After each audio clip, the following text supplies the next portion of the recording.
"Call me Debilicious," he announced, waving flamboyantly. His father continued. "Why have you chosen to bring us so much shame and embarrassment?" he asked. "How?" Afamefuna inquired. "Because I choose to be real to myself. When I traveled, I discovered I'm a woman trapped in the body of a man." Omuagu was a serene village in eastern Nigeria, known for its fertile lands and hardworking people. At the heart of the village lived Arinze, a man of unyielding integrity.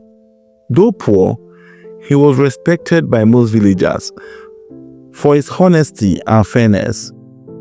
Arinze lived with his wife, Chinyere, and their 2 children, Dubem and Adobe, in a modest house with rusty roofing sheets, with their farm just by the corner. Despite their humble circumstances, their household was filled with love and laughter. Arinze and his wife Chinyere worked tirelessly on their small piece of farmland, growing cassava and vegetables to feed their family. Their children, Dubem and Adobe, often helped after school, pulling weeds or fetching water from the nearby stream. Despite their struggles, the family maintained a strong bond, finding joy in the little things like sharing stories around the fire or singing hymns during evening prayers. However, Arinze's steadfast righteousness often clashed with the corrupt practices of the village elders, led by Chief Ameachi. Ameachi, a wealthy and influential man, was the opposite of Arinze. Having fled the city under suspicious circumstances, he returned to Omuagu, where he established various businesses, including a large supermarket and a palm oil processing mill. Ameachi's wealth brought him the title of the Ochirozonwan of Omuagu Kingdom. But whispers of his shady dealings lingered in every corner of the village. Meanwhile, the village buzzed with gossip about Chief Ameachi, the self-proclaimed savior of Omuagu. His mansion, painted in grayish colors, stood in stark contrast to the modest homes around it. Every Sunday, he arrived at church in a convoy of luxury cars, handing out crisp notes to children and widows to maintain his facade of generosity. Ameachi's greatest annoyance was Arinze, who has repeatedly refused his bribes. For Ameachi, buying loyalty was easy, except when it came to Arinze. This quiet, principled man seemed uninterested to all his offers. "Papa, why does everyone bow to Chief Ameachi, even when they know he is corrupt?" Dubem once asked during a family dinner. "Because they fear him," Arinze replied, his voice firm. "But remember, my son, fear and respect are not the same. Always stand for what is right, no matter the cost." This lesson stayed with Dubem, shaping his character and inspiring his dreams of a brighter future. As much as Ameachi despised Arinze, he admired his son Dubem, a prodigy whose brilliance at Omuagu Community High School was unmatched. Ironically, Dubem's best friend was Afamefuna, Ameachi's own son, who struggled academically and relied heavily on Dubem to pass his exams. One afternoon, Arinze was working on his farm when his neighbor Okeke rushed to inform him about a secret elders meeting at Chief Ameachi's mansion. Intrigued and suspicious, Arinze decided to attend despite not being formally invited. The meeting was held in Ameachi's lavish sitting room, with its velvet drapes and gold-plated furniture. Ameachi sat at the head of the table, flanked by elders who nodded at his every word. "The timber in Omuagu forest is untapped wealth," Ameachi began. "I have found a buyer in the city who is willing to pay handsomely. All I need is your silence, and you all will receive a generous share." The elders murmured in agreement, but Arinze stood. "This forest is our heritage. Selling it all for quick money will destroy our future. I won't be part of it." Ameachi's smile faded. You are either with us or against us, Arinze. Choose wisely. When Arinze refused to back down, Ameachi dismissed him with a wave. Later that night, Arinze confided in Chinyere.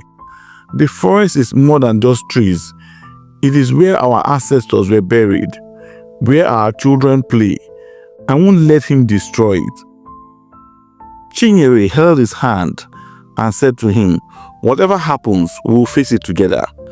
This land belongs to all of us, Arinze declared. We must protect what our ancestors left for us. His defiance enraged Ameachi, who had anticipated a smooth compliance. The Igwe was brought into the matter, and Ameachi promised him a generous cut of the deal. But Arinze was not ready to give up. He reported the illegal deal to the police, believing justice will prevail. On the night the timber was being loaded onto the truck, police officers arrived but left soon after receiving a hefty bribe from Ameachi. Arinze watched in disbelief as corruption triumphed once again. Humiliated but not defeated, Arinze returned to his family, vowing to continue fighting for justice. Ameachi, however, had other plans. Determined to crush Arinze's spirit, he approached the Igwe and proposed taking over Arinze's small plot of land under the pretense of building an industry that would be benefiting to the community. The Igwe, blinded by promises of wealth, agreed. Arinze's protest fell on deaf ears. His land was forcefully taken. Despite this, Arinze told his family, "We may lose our land, but we will not lose our dignity." Arinze immediately went to the Igwe to protest. "Your Majesty, this land has been in my family for generations. How can you take it without consulting me?" The Igwe, avoiding eye contact, replied, "Chief Ameachi has big plans for the village. Sacrifices must be made." Disheartened but not defeated, Arinze returned home to find Chinyere consoling the children. Dubem's academic brilliance was the pride of Omuagu Community High School. Teachers often use his work as a benchmark for other students, and his success inspired many. When news of the scholarship broke, it felt like the entire village was celebrating. Months later, Dubem graduated from secondary school with the best results in the entire eastern region. News of his achievements spread far and wide, and soon, delegates from Enugu arrived with a prestigious scholarship to study abroad. The family rejoiced, believing Dubem's hard work was finally paying off. But Ameachi had already set his plan in motion. At the school, he cornered the principal. "Name your prize," Ameachi said, sliding a briefcase across the desk. The principal hesitated, but the allure of the bribe proved too strong. When the announcement was made that Afamefuna, not Dubem, had won the scholarship, the family was stunned. Dubem stormed out of the house, running to the river bank, where he often went to clear his head. "Why, father?" he cried. "Why is the world so unfair?" Arinze placed a confronting hand on his shoulder. "My son, what is yours will always come to you. It's just a matter of time." As Ameachi gloated about his son's departure to Europe, Dubem found himself at a crossroad. A distant relative visiting from the city offered to take him to Lagos, where he could continue his education. Though hesitant, Dubem agreed, knowing his future lay beyond the confines of Omuagu. Life in Lagos was a stark contrast to the quiet village life of Omuagu. Dubem shared a cramped apartment with 3 other young men and juggled many jobs to pay his studies. Despite the challenges, he excelled, earning a scholarship to study medicine at one of the country's top universities. Meanwhile, Ameachi's boast about Afamefuna's achievements began to ring hollow. Afamefuna rarely wrote home, and when he did, his letters were filled with complaints about the pressures of studying abroad. Arinze, hearing these updates, often said, "Time will reveal the truth." 10 years later, the news of Afamefuna's return spread quickly. Ameachi had announced to everyone about the coming of his son. He even told the elders in one of their meetings that he was going to beg his son to help them fix the bad roads and poor power supply, as he had become very successful. He was applauded for his generosity.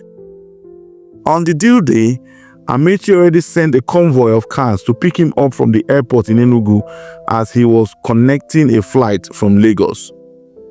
Villagers gathered at Ameachi's mansion, eager to see the success story of Afamefuna. The drummers and praise singers were also present. There was a huge feasting and merriment going on at Ameachi's compound. When the drivers arrived, there was jubilation in the air. Everyone was eager to see Afamefuna. The maidens had prepared themselves seductively if they could win his heart. But when Afamefuna stepped out of the car, there was grave silence. He was dressed like a woman, making feminine gestures and waving at the audience. The crowd was too dumbfounded to reply. One after the other, the people left. The maidens made jests that we came to look for a husband, only for us to meet a fellow maiden. It became the talk of town how Afamefuna has returned as a lady and brought shame to his father's household. The villagers saw his actions as demonic and everyone avoided him. His parents called him for a discussion. One night, Afamefuna, his father, called. "Call me Debilicious," he announced, waving flamboyantly. His father continued, "Why have you chosen to bring us so much shame and embarrassment?" he asked. "How?" Afamefuna inquired. "Because I choose to be real to myself. When I traveled, I discovered I'm a woman trapped in the body of a man." His mother shouted, "Tufiakwa! This is how I choose to be, and please, you both should learn to accept me the way I am." Anywhere Afamefuna went in the village, he was booed by little children. So Ameachi, once feared, became a laughingstock in the community. No one feared or respected him any longer. Some who even chose to be mischievous called him Baba Debilicious, and they would laugh mischievously. Ameachi was summoned by the Igwe.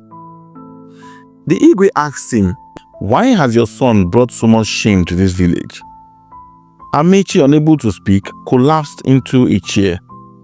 For weeks, he refused to leave his house, ashamed of the whispers that followed him everywhere he went. With no other option, Ameachi was taken to the city for treatment as the local medical center in the village couldn't handle his case.